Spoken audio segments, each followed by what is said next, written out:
employment occurs. Class 10th students, you are on page number 27 of economics. Different sectors of economy, in which you are going to study in detail about the primary, secondary and tertiary sector.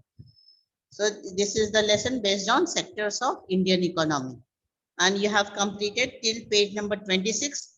Today, you shall start from page 27. So first of all, you see the questions given in, let's work out these. So, see question number 2. Yes. Ma'am, 4. Option number 4.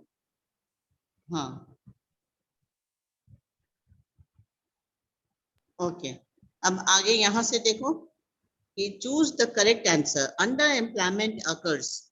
Why underemployment occurs? When people do not want to work, are working in a lazy manner, are working less than what they are capable of doing, are not paid for their job. Which is the correct option? Ma'am, 4. No. Ma'am, D. Ma'am, third option is.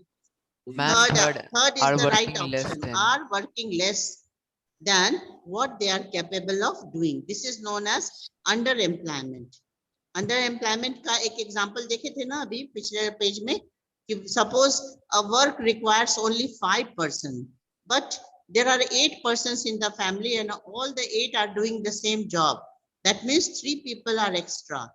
So 8 people are working less than what they are capable of doing. So these 3 people are extra and all the 8 people are working in the same work.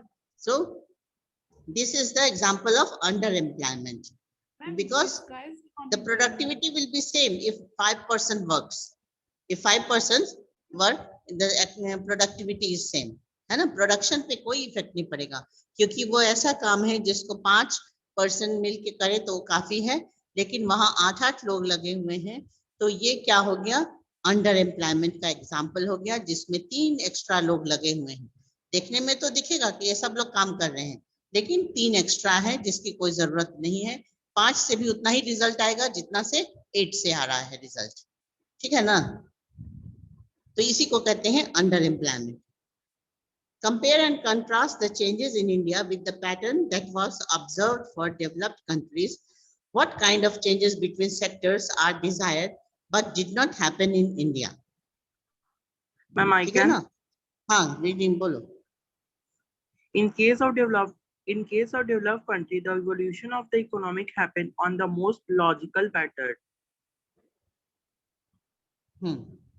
आगे. Ma'am, growth in the primary sector was followed by a growth in the secondary sector. After that, the growth of the tertiary sector followed the employment generation also kept place with related changes in different sectors. कोई और लिखा है, कोई और बच्चे? ये जो second part है इसका आंसर बोलो. What kind of changes between sectors are desired but did not happen in India?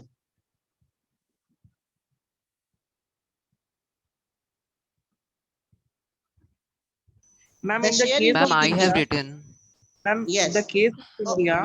In developed countries, the pattern was from primary to secondary and then to tertiary. But in India, pattern is from primary to tertiary. In India, secondary sector have not developed as desired as was in the developed countries. ठीक है, तो ये जो बात है ना question का, what kind of changes between sectors are desired but did not happen in India. In different sectors we are seeing, we are observing that the productivity has increased, so the share in GDP has increased, but the share of employment has not increased so rapidly. ये भी लिख सकते हो. Why should we worried about underemployment? Why should we be worried about underemployment? We should worry. We should worry about the underemployment. We should worried about the underemployment as due to this, the earning capacity of a person reduce, resulting in a poor standard of the living and unlimited. This can be also lead the poverty. It will lead to the poverty because it will not increase the share in the GDP. Your answer is correct. Okay, some more. Ma'am, I can answer Anyone? same. हाँ, एक और पढ़ो. Why should Ma'am, we be worried about underemployment? we should worried about underemployment as it ultimately leads to poverty. If a person has no jobs, he or she cannot be able to fulfill their basic needs and result in a poor standard of living. हाँ, ठीक है. Okay, this answer is correct. Now let us proceed. How to create more employment? This is the very important, very basic problem of the country, that how we have to create the employment in the different sectors of economy, also in the primary sector, secondary sector, and the tertiary sector. How to create more employment, है ना. अब इसके बहुत सारे यहाँ पे ये devices, बहुत सारे तरीके दिए हुए कि किस तरह से हम अपने कंट्री के अंदर एम्प्लॉयमेंट को बढ़ा सकते हैं, जो कि बहुत जरूरी है. क्यों जरूरी है? क्योंकि हमें जीडीपी में भी शेयर बढ़ाना है हर एक सेक्टर का, और सभी लोग को एम्प्लॉयमेंट मिलेगी तो सबका स्टैंडर्ड ऑफ लिविंग अच्छा होगा, है ना. सबकी बेसिक नीड्स फुलफिल होंगे, एजुकेशन का रिक्वायरमेंट है, हेल्थ केयर फैसिलिटी है, हर कुछ पूरा होगा. ठीक है ना. तो यहाँ एम्प्लॉयमेंट को जनरेट करना, हमारी कंट्री के इकोनॉमी में एम्प्लॉयमेंट को जनरेट करना बहुत बहुत जरूरी है. अब तुम देखो कि विलेज एरिया में कैसे हम जनरेट कर सकते हैं, अर्बन एरिया में कैसे जनरेट कर सकते हैं. ठीक है ना. तो from the above discussion we can see that there continues to be considerable underemployment in agriculture. There are also people who are not employed at all. ठीक है. एग्रीकल्चर में तुम लोग ये देख रहे हो ना कि बहुत सारे लोग या तो अंडर एम्प्लॉयड हैं या तो कंप्लीटली अनएम्प्लॉयड हैं, इनको कोई काम नहीं है. ठीक है ना. कुछ ही लोग काम में लगे हुए हैं, बाकी लोग किस में आ जाते हैं, चाहे तो अंडर एम्प्लॉयमेंट में आ जाता है या टोटली नॉट एम्प्लॉयड, इस कैटेगरी में आते हैं. In what veg can one increase employment for people, है ना. अब गांव में, विलेज, अपने रूरल एरियाज में हम किस तरह से एम्प्लॉयमेंट जनरेट करें, तो लक्ष्मी का एक स्टोरी दिया हुआ है, उसी के स्टोरी से तुम इसको समझोगे कि कैसे लक्ष्मी के उसी छोटे से प्लॉट में हम एम्प्लॉयमेंट को और बढ़ा सकते हैं, इनकम को और बढ़ा सकते हैं. Take the case of Lakshmi with her 2 hectare plot of unirrigated land. Okay, Lakshmi had unirrigated land of only 2 hectares.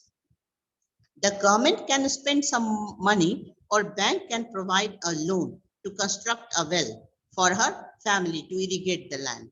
क्यों? क्योंकि अगर गवर्नमेंट उसमें इरिगेशन का फैसिलिटी बढ़ा देती है तो एग्रीकल्चरल कैपेसिटी बढ़ जाएगी उस लैंड की, क्योंकि लक्ष्मी तो सिर्फ रेनफॉल पे डिपेंड कर रही है और उससे सिर्फ 2 ही क्रॉप ग्रो कर रहे हैं. कौन कौन से? अरहर और ज्वार, यही ग्रो कर रहे हैं. तो अगर इरिगेशन मिलता है तो राइस, व्हीट सब कुछ ग्रो कर सकते हैं. तो Lakshmi will then be able to irrigate her land and take a second crop. ठीक है. इंडिया में तुम लोग पढ़े हो ना कि कितने तरह के क्रॉप होते हैं, ज्योग्राफी में भी पढ़े हो कि खरीफ क्रॉप, रबी क्रॉप, खरीफ क्रॉप और जायद क्रॉप. हम एक ही फील्ड में 3 तरह के क्रॉप लगा सकते हैं. तो it depends on the fertility of the soil and availability of water also. Lakshmi will then be able to irrigate her land and take a second crop, wheat, during the Rabi season. Let us suppose that 1 hectare of wheat can provide employment to 2 people for 50 days. देख रहे हो ना, ये जैसे मान लो कि 1 hectare of land जो है wheat का जो है, जिसमें wheat agriculture होगी, वो 50 days के लिए 2 लोगों को एम्प्लॉयड कर सकता है. क्योंकि बहुत सारे काम होते हैं, sowing, harvesting, application of fertilizers etcetera, बहुत तरह के काम होते हैं, watering. So 2 more members of the family can be employed in her own field. Now, suppose a new dam is constructed and canal are dug to irrigate many such farms.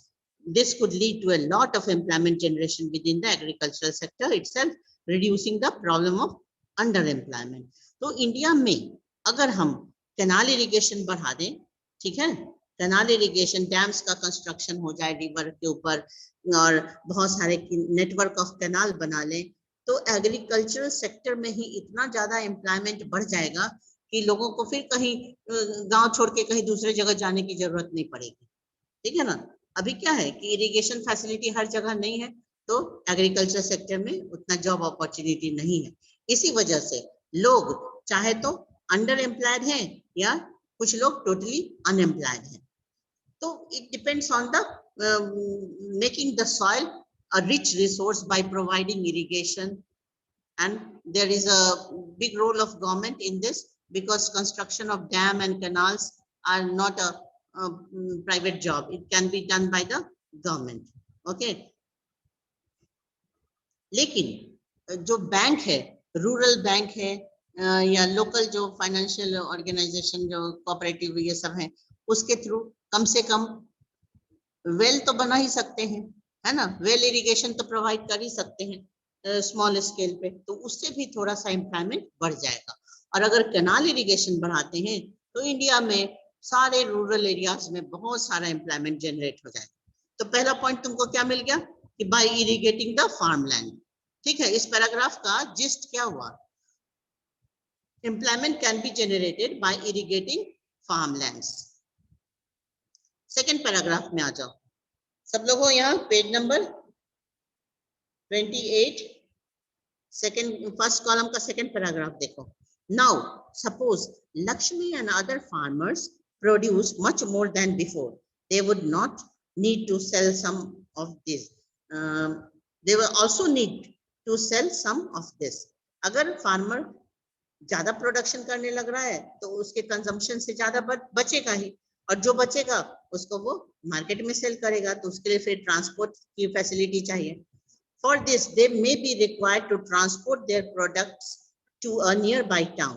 If the government invests some money in transportation and storage of crops, or makes better rural roads so that mini trucks reach everywhere, several farmers like Lakshmi, who now have access to water, can continue to grow and sell these crops.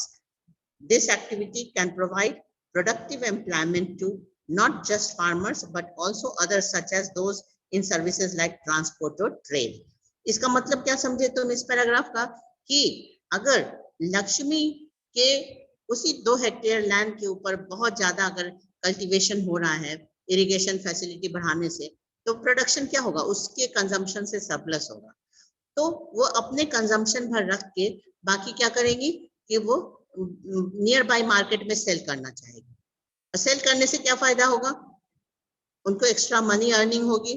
ठीक है, लेकिन cell करने के process में क्या है, transportation चाहिए, फिर उतने सारे ग्रेन्स को रखने के लिए हाँ स्टोरेज फैसिलिटी चाहिए। ठीक है ना, और तो फिर ट्रांसपोर्टेशन में भी कुछ लोगों को काम मिल जाएगा, स्टोरेज में भी कुछ लोगों को एम्प्लॉयमेंट मिल जाएगी। तो कहने का मतलब कि उसी एग्रीकल्चरल फील्ड में अगर हम ज्यादा क्रॉप्स कल्टीवेट कर लेते हैं तो कई तरह के काम बढ़ जाएंगे। एग्रीकल्चर के अलावा आपको टर्शरी सेक्टर में भी काम बढ़ जाएगा। ठीक है ना, तो इस तरह से एम्प्लॉयमेंट जनरेट होता है। तो इस पैराग्राफ का तुम क्या लिखोगे बताओ, एक मेन पॉइंट क्या हुआ बताओ उत्कर्ष। Ma'am, the employment can be increased if the transportation and storage of crops, storing facilities may increase. Transportation and storage, by increasing the facility of transportation and storage. ठीक है ना, तो इसके through Dependent of each other. हाँ, तो इससे फायदा क्या होगा कि जो प्रोडक्शन हुआ उसको मार्केट तक पहुंचाने में लोग एबल होंगे और मनी भी अर्न कर लेंगे, और ट्रांसपोर्टेशन स्टोरेज ये सब करने में बहुत लोगों को और भी एम्प्लॉयमेंट मिल जाएगा।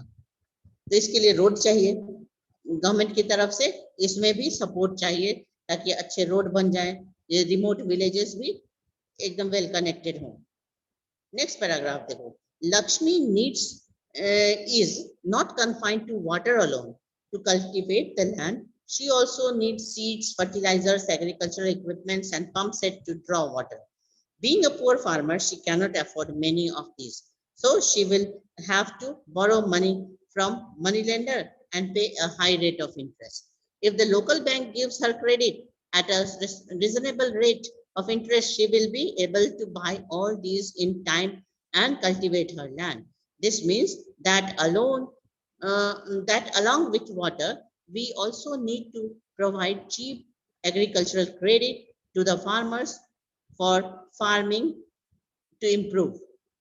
Okay, we will look at some of these needs in chapter 3. अब chapter 3 में मनी एंड क्रेडिट वाले लेसन में कैसे लोन मिलता है इसके ऊपर बात होगी डिटेल में, ठीक है ना। तो इस पैराग्राफ में क्या मिल गया तुमको, कौन सा पॉइंट है बताओ, main point. Ma'am, the poor farmers should lend money from local banks instead हाँ of money lenders. हाँ, farmers Yes, should ma'am. get loan from the local banks in place of the money lenders. Money lender से farmers को बचाने के लिए local bank से loan मिलना चाहिए, रिजनेबल रेट ऑफ इंटरेस्ट पे लोन मिलना चाहिए, क्योंकि फार्मर को सीड्स चाहिए, fertilizer, agricultural equipments, pump sets, ये बहुत सारे सामान चाहिए, तो इसके लिए बैंक से लोन मिलना चाहिए। और जहां बैंक से लोन नहीं मिलता है, मनी लेंडर्स फार्मर्स को बहुत एक्सप्लॉइट करते हैं, है ना, हाई रेट ऑफ इंटरेस्ट पे लोन देते हैं, सारा काम भी नहीं होगा और लोन चुकाते चुकाते फार्मर वो ट्रैप में फंस जाते हैं ना, लोन ट्रैप में। तो ये नेक्स्ट इस पैराग्राफ का मीनिंग हो गया, provision of loan from the local banks eight reasonable rate of interest. Next, another way by which, यहाँ से रीडिंग करो तो कोई एक बच्चा। Another way by which we can tackle this problem is to identify, promote, and locate industries and services in semi-rural areas where a large number of people may be employed. For instance, suppose many farmers decide to grow arhar and chickpea pulse crops, setting up a dal mill to produce and process these and sell in the cities is one such example. Opening a cold storage could give an opportunity for farmers to store their products like potatoes and onions and sell them when the price is good. In villages near forest areas, we can start honey collection centers where farmers can come and sell wild honey. It is also possible to get up industries that process vegetables and agricultural products like potato, sweet potato, rice, wheat, tomato, fruits, which can be sold in the outside market. This will provide employment in industries located in semi-rural areas and not necessarily in large urban centers. हाँ देखो ये कितना अच्छा है, इस तरह का अगर डेवलपमेंट हम अपने रूरल एरियाज के आसपास करें तो बहुत बड़ा एम्प्लॉयमेंट का सोर्स बन सकता है ना। एम्प्लॉयमेंट की कमी नहीं रहेगी इंडिया में ना, सिर्फ ये सब मतलब सिचुएशन क्रिएट करने की जरूरत है खाली, और एम्प्लॉयमेंट की कोई कमी नहीं रहेगी। जैसे कोई रूरल एरियाज है तो उसी गांव के आसपास में क्या करना चाहिए कि फूड प्रोसेसिंग इंडस्ट्री लगा दें, कोल्ड स्टोरेज बना लें, ताकि वहां पे हम पोटैटोज, अनियन ये सब का स्टोर कर सकें, क्योंकि फार्मर्स का क्या हालत होती है कि वो ना बहुत सस्ते दाम में उनको बेच देना पड़ता है अपने सारे प्रोड्यूस को। वही फार्मर्स अगर कोल्ड स्टोरेज में अपने ही गांव में, अपने ही रूरल एरिया के आसपास में रख लें अपने प्रोड्यूस को, और जब प्राइस राइज होता है, जब जरूरत होती है मार्केट में ज्यादा, तब उसको वो सेल करें, तो फार्मर को कितना फायदा होगा, है ना। नहीं तो फार्मर की कितनी बुरी हालत होती है कि इतना मेहनत से पोटैटो ग्रो करते हैं और 10 रुपीज पर केजी करके उनको हटाना पड़ता है, क्योंकि उनके पास स्टोरेज फैसिलिटी नहीं है। ठीक है, उसी तरह से मान लो शुगर केन कल्टीवेट कर रहे हैं फार्मर, तो वहीं पे रूरल एरियाज में ही शुगर मिल एस्टेब्लिश करने चाहिए, तो 8-10 गांव का शुगर केन तो वहीं पर रॉ मटेरियल की तरह यूज हो जाएगा और शुगर का मैन्युफैक्चरिंग हो जाएगा। तो कहने का मतलब कि बहुत तरह के फूड प्रोसेसिंग इंडस्ट्री है।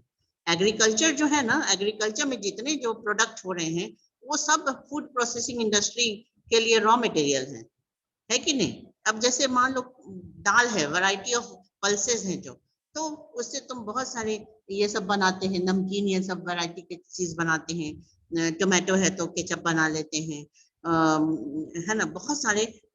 और सिंपली ये भी देखो कि जितने भी पल्सेस हैं उसको तो प्रोसेसिंग करने के बाद ही ना मार्केट में दाल की तरह सेल किया जाता है, क्योंकि उसका पील्स ऊपर से निकालना है, उसकी पूरी प्रोसेसिंग चाहिए, चाहे वो राइस हो या व्हीट हो या पल्सेस हो, तो हर चीज में ना एक फूड प्रोसेसिंग इंडस्ट्री का बड़ा रोल है। और हम अपने हर एक रूरल एरियाज के पास जॉइंटली एक अगर फूड प्रोसेसिंग इंडस्ट्री लगा लें तो कितने सारे लोगों को वहां पे एम्प्लॉयमेंट मिलेगा। तो इंडिया में ना एम्प्लॉयमेंट क्रिएट करना मुश्किल नहीं है, सिर्फ एक एंटरप्रेन्योरशिप की जरूरत है। इस तरह से तैयारी करने की जरूरत है कि कैसे हम अपने प्रोड्यूस का मैक्सिमम यूज करेंगे और कितना ज्यादा लोगों को एम्प्लॉयमेंट भी मिलेगा।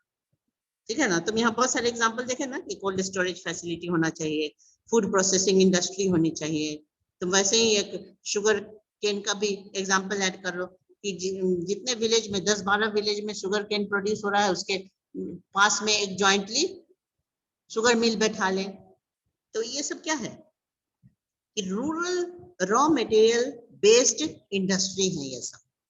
इसके लिए बहुत दूर में कोई अर्बन एरिया में जाके इंडस्ट्री लगाने की जरूरत नहीं है, ये हमारे विलेज के आसपास ही लगाया जा सकता है। Yes, sir, इसमें 4 important points मिल गए मेन। हाँ, और ये ना बहुत सेटिंग अप बेनिफिशियल होता मैं है फार्मर के लिए, बहुत बड़ा इकोनॉमिक बेनिफिट देने वाला ये सब चीज होता है, ये जो प्रोसेसिंग इंडस्ट्री अगर लगाते हैं तो। बॉक्स में देखो क्या लिखा है, what groups of people do you think are unemployed और underemployed in your area, can you think of some measures that could be taken up for them. ठीक है ना। इसमें ये कंट्री का ना प्रॉब्लम हर सिटीजन का प्रॉब्लम है, यहाँ के हर सिटीजन का प्रॉब्लम है। तो हर सिटीजन को ये सोचना है कि हम अपने कंट्री से अनएम्प्लॉयमेंट को कैसे दूर कर सकते हैं।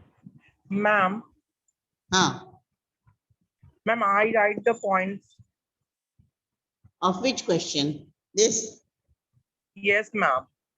Read your Other answer. Okay, read Ma'am, the question and answer. Ma'am, how can more jobs be created? Government can provide cheap loans to farmers so they can do farming with the best tools and practice multiple cropping to remain employed throughout the year.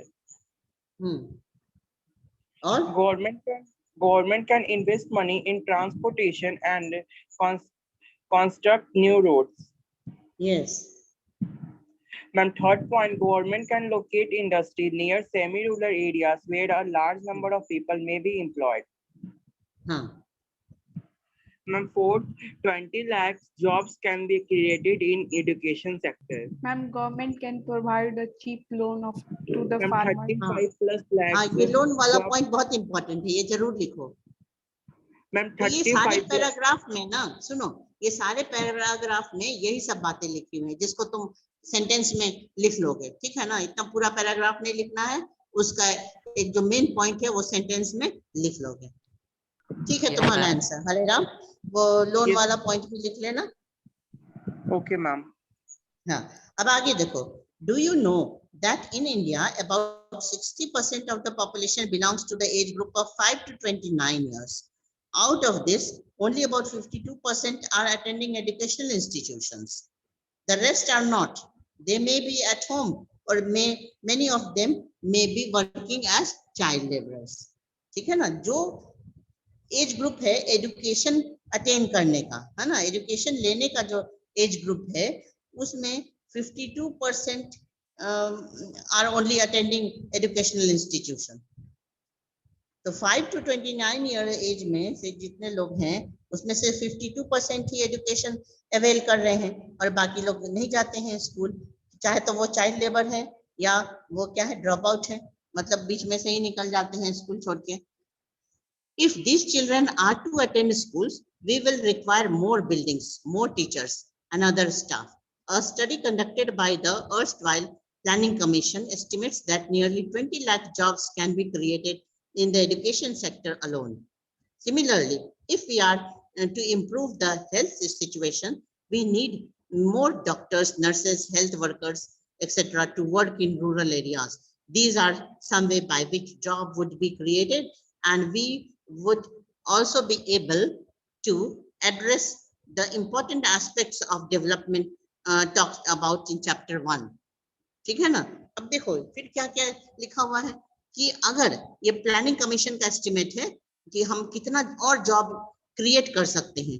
तो 20 lakh job opportunity और भी हम create कर सकते हैं अगर हम सारे बच्चों के लिए स्कूल स्टार्ट कर दें। ठीक है ना, जितने बच्चे स्कूल नहीं जा रहे हैं, स्कूल की तो कमी है ही रूरल एरियाज में, तो स्कूल बिल्डिंग बनेंगे, उसमें लोगों को एम्प्लॉयमेंट मिलेगा, फिर वहाँ टीचर होंगे, स्टाफ होंगे, तो वो भी एम्प्लॉयमेंट का सोर्स हो गया। तो इसी तरह से अगर हॉस्पिटल बनते हैं, हेल्थ केयर फैसिलिटी बढ़ाई जाती है अगर, तो वहाँ पे डॉक्टर, नर्सेस, हेल्थ वर्कर्स, बहुत सारा एम्प्लॉयमेंट मिलेगा। तो एम्प्लॉयमेंट तो जनरेट करने की चीज है, सिर्फ ये बोलने से नहीं होता है कि यहाँ पॉपुलेशन बहुत ज्यादा है इसलिए एम्प्लॉयमेंट नहीं है। पॉपुलेशन तो एक एसेट की तरह भी इस्तेमाल हो सकता है ना, कि पॉपुलेशन को हम एक रिसोर्स की तरह, ह्यूमन रिसोर्स की तरह उसको इस्तेमाल कर सकते हैं, एसेट की तरह। उसको हम हमेशा बर्डन ना समझें, और अपने इतना जॉब अपॉर्चुनिटी क्रिएट करने पे डिपेंड करता है कि कंट्री के अंदर कितना ज्यादा हम जॉब अपॉर्चुनिटी क्रिएट करते हैं। जैसे देखो तुम आईटी सेक्टर में इतना ज्यादा जॉब अपॉर्चुनिटी क्रिएट हुआ कि बहुत लोगों को एम्प्लॉयमेंट मिल गया। तो उसी तरह से हम अपने रूरल सेक्टर में एजुकेशनल इंस्टीट्यूशन, हॉस्पिटल्स, ये सब अगर हम स्टार्ट करते हैं बहुत, तो वहां पे भी बहुत लोगों को जॉब अपॉर्चुनिटी मिलेगा और क्वालिटी ऑफ लाइफ भी इम्प्रूव हो जाएगी, ह्यूमन रिसोर्स भी डेवलप हो जाएगा, जो कि हम लोग चैप्टर 1 में पढ़े थे ना, ह्यूमन रिसोर्स। तो ह्यूमन रिसोर्स पढ़ने के, डेवलप करने के लिए तो यही दो सबसे बेसिक चीज है, education and health care facility. अब देखो एक और चीज देखो, every state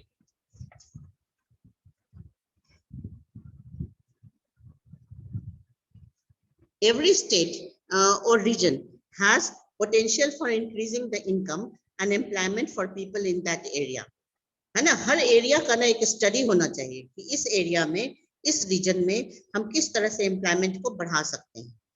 it could be tourism और रीजनल क्राफ्ट इंडस्ट्री और न्यू सर्विसेज लाइक आईटी। अब देखो कोई कोई जगह ना बहुत ब्यूटीफुल प्लेस होते हैं, सीनिक ब्यूटी होती है। आपको यहाँ पे जैसे बिहार में राजगीर में चले जाओ, या और भी कुछ हिली एरियाज में चले जाओ जो झारखंड से लगे हुए बॉर्डर है, झारखंड वाले एरिया से लगे हुए, तो उन सब में, या फिर कोई रिलीजियस प्लेस है, तो इन सबको ना टूरिज्म पॉइंट ऑफ व्यू से डेवलप कर सकते हैं। या फिर कहीं पे क्राफ्ट इंडस्ट्री है, जैसे है ना, कोई कहीं कहीं का पेंटिंग बहुत मशहूर है, कहीं की कोई क्राफ्ट वर्क बहुत मशहूर है, तो उसको डेवलप करें। और फिर आईटी सेक्टर तो है ही। Some of these would require proper planning and support from the government. ठीक है, इन सब चीजों को डेवलप करने के लिए गवर्नमेंट का सपोर्ट चाहिए। जैसे अभी राजगीर के टूरिज्म को बहुत अच्छे से डेवलप किया गया है, ठीक है ना, और उसके आसपास के एरिया को भी डेवलप किया गया है। तो पढ़े होंगे न्यूज में ना कि वहाँ ग्लास ब्रिज बना है, उसका इनॉग्रेशन भी हो चुका है, सुने हो? Yes, ma'am. फिर Yes, ma'am. हाँ, फिर एक लेक है, उसको डेवलप किया गया है, घोड़ा कटोरा नाम का एक लेक है, उसको डेवलप किया गया Yes, है। ma'am.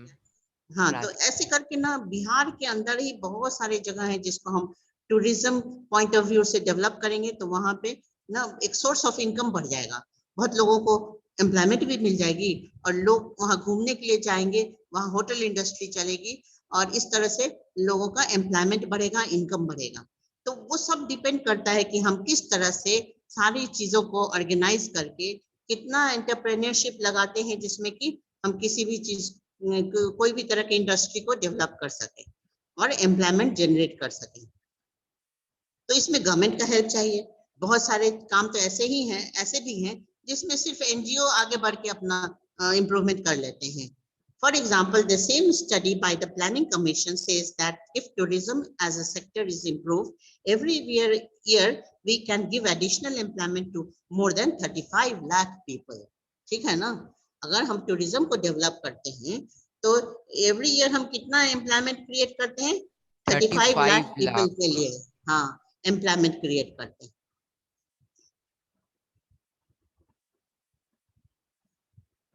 ठीक है, तो इसको हम लोग आज इस पेज को कंप्लीट कर लें, 5-6 मिनट और है।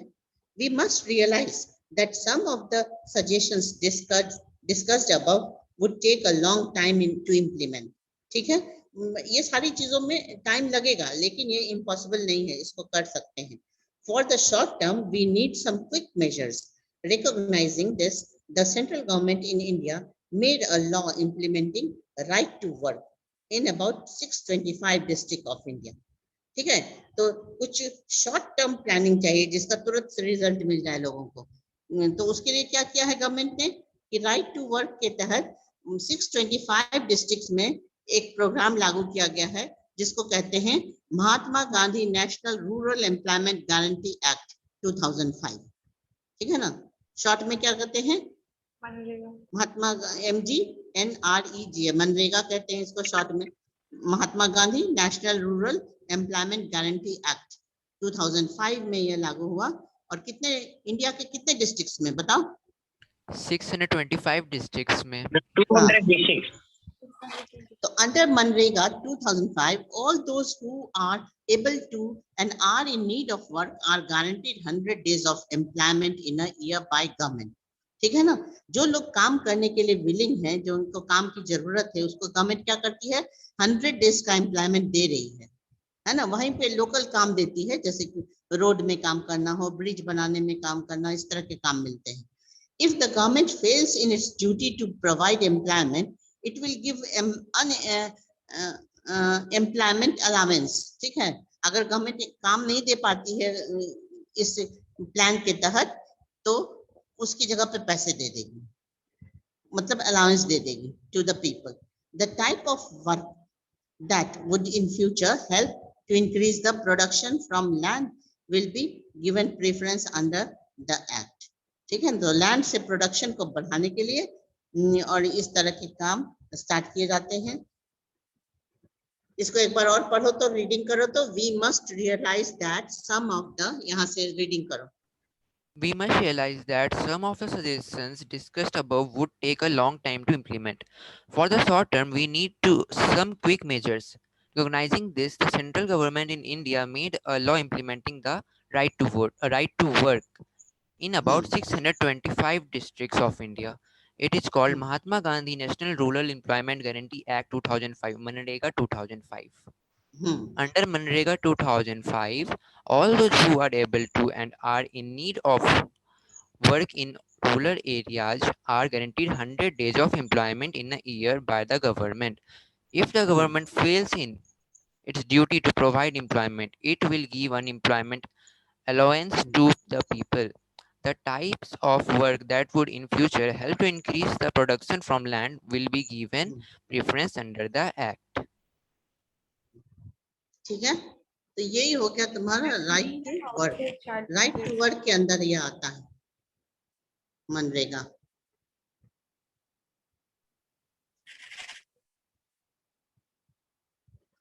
हाँ, अब यहाँ क्वेश्चंस देखो. व्हाई डू यू थिंक मनरेगा 2005 is referred to as right to work? ये सब क्वेश्चन आंसर करना है तुमको होमवर्क में. ठीक है, Okay, ma'am.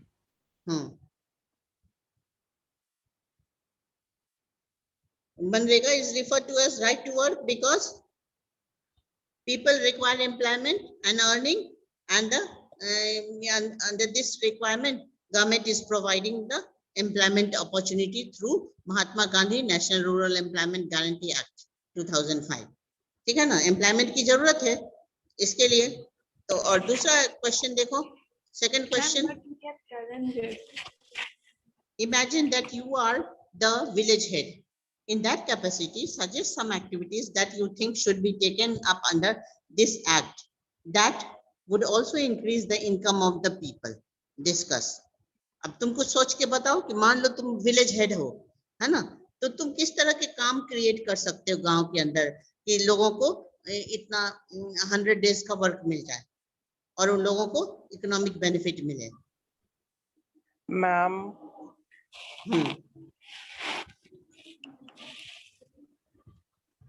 मैम जैसे गांव के अंदर. हाँ बताओ. Ma'am, opening a cold storage. हाँ ठीक है, कोल्ड So गांव that के अंदर the एक कोल्ड farmers स्टोरेज can बनाने का store